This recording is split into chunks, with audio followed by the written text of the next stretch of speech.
ನಮಸ್ಕಾರ. ವಿಫಲವಾದ ರೈತ ಹೋರಾಟ ಬೂದಿ ಬಸಪ್ಪ ನಾಯಕರು, ರಂಗಪ್ಪ ನಾಯಕರ ಹೋರಾಟ ವಿಫಲವಾದ ನಂತರ ಬೂದಿ ಬಸಪ್ಪನವರು ಹೈದರಾಬಾದ್ ಕಡೆ ಹೋಗ್ತಾರೆ ಅಂತ ಬ್ರಿಟಿಷರು ಹೇಳ್ತಾರೆ. ಆದರೆ ಅಮರ ಸುಳ್ಯ ಸಶಸ್ತ್ರ ಹೋರಾಟ ಒಂದು ನಡೀತದೆ. ಬ್ರಿಟಿಷರ ವಸಾಹತುಶಾಹಿ ವಿರುದ್ಧದ ಸಶಸ್ತ್ರ ಹೋರಾಟ.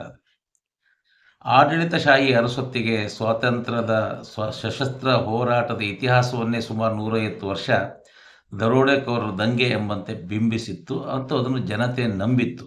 ಯಾವುದು? ಅಮರ ಸುಳ್ಯ ಹೋರಾಟ.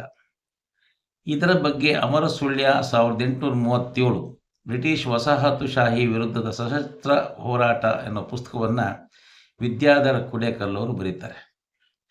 ಆದರೆ ಈಗಿನ ಹೊಸ ತಲೆಮಾರು ರಾಜಾಶ್ರಯದ ಇತಿಹಾಸಕಾರರ ಸುಳ್ಳಿನ ಕಥನಕ್ಕೆ ಸತ್ಯದ ಭಾಷ್ಯ ಬರೆಯುವ ಮೂಲಕ ಮುಚ್ಚಿ ಹಾಕಿದ ಇತಿಹಾಸ ತೆರೆಯುವಂತಾಗಿದೆ. ಸಾಹಿತಿ ತೇಜಕುಮಾರ್ ಬಡ್ಡಡ್ಕರ ಸಹೋದರ ವಿದ್ಯಾಧರ ಕುಡೇಕಲ್ಲು ಈ ಪುಸ್ತಕ ಬರೆದು ಬಂಟಮಲೆ ಪ್ರಕಾಶನ ಪ್ರಕಟಿಸಿದೆ. ಈ ಪುಸ್ತಕದ 4ನೇ ಅಧ್ಯಾಯ ಪುಟ ಸಂಖ್ಯೆ 50ರಿಂದ 70 ಸ್ವಾಮಿ ಅಪರಂಪರ ವ್ಯಕ್ತಿತ್ವ ಮತ್ತು ಚಿಂತನೆಯ ವ್ಯಾಪ್ತಿ ನಮ್ಮ ಜಿಲ್ಲೆಯ ಕೆಳದಿ ರಾಜವಂಶಸ್ಥ ಕೆಳದಿಯ ಕೊನೆಯ ರಾಜ ಚನ್ನಬಸಪ್ಪ ನಾಯಕರ ಪುತ್ರ ನಗರ ರೈತ ದಂಗೆಯ ರೂವಾರಿ ಬೂದಿ ಬಸಪ್ಪನವರದ್ದೇ ಚರಿತ್ರೆಯಾಗಿದೆ. ಆದರೆ ಈವರೆಗೆ ಇದರ ಬಗ್ಗೆ ಯಾವುದೇ ಸಂಶೋಧನೆ ಆಗಿಲ್ಲದಿರುವುದು ಕೆಳದಿ ಇತಿಹಾಸದ ಬಹುಪಾಲು ಸತ್ಯದ ಚರಿತ್ರೆ ಕತ್ತಲಲ್ಲಿ ಉಳಿದಿರುವುದಕ್ಕೆ ಸಾಕ್ಷಿಯಾಗಿದೆ.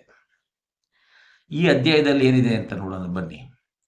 ಮಡಿಕೆರೆ ಪತನಕ್ಕೆ 6 ತಿಂಗಳ ಮೊದಲು ಸ್ವಾಮಿ ಅಪರಂಪರ ಎಂಬ ರಹಸ್ಯಮಯ ವ್ಯಕ್ತಿ ಪ್ರತ್ಯಕ್ಷನಾಗುತ್ತಾನೆ.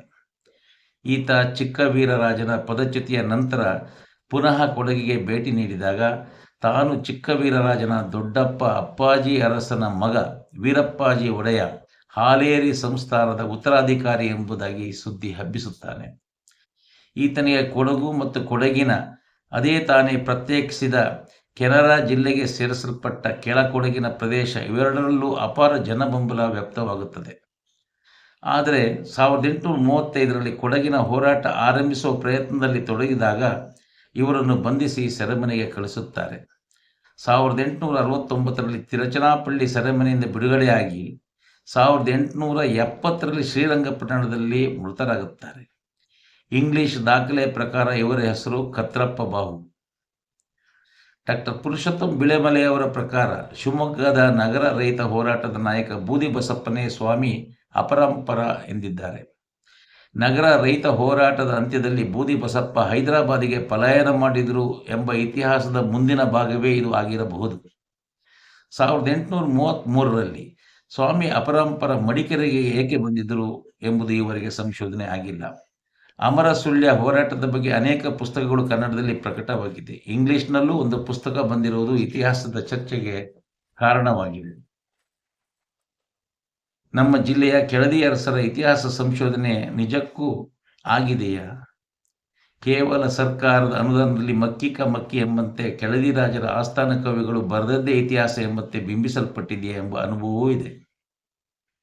ಈ ಪುಸ್ತಕ ಬೇಕಾದವರು ಮತ್ತು ಐತಿಹಾಸಿಕ ಚರಿತ್ರೆಯ ಬಗ್ಗೆ ಪುಸ್ತಕ ಬರೆದ ವಿದ್ಯಾಧರ ಕುಡೇಕಲ್ ಅವರಿಗೆ ಅಭಿನಂದಿಸುವವರಿಗೆ ವಿದ್ಯಾಧರ ಕುಡೇಕಲ್ ಅವರ ಸಂಪರ್ಕ ಸಂಖ್ಯೆ 91 64 57 57 65 ಸಂಪರ್ಕಿಸಬಹುದಾಗಿ ವಿನಂತಿಸ್ತೇನೆ.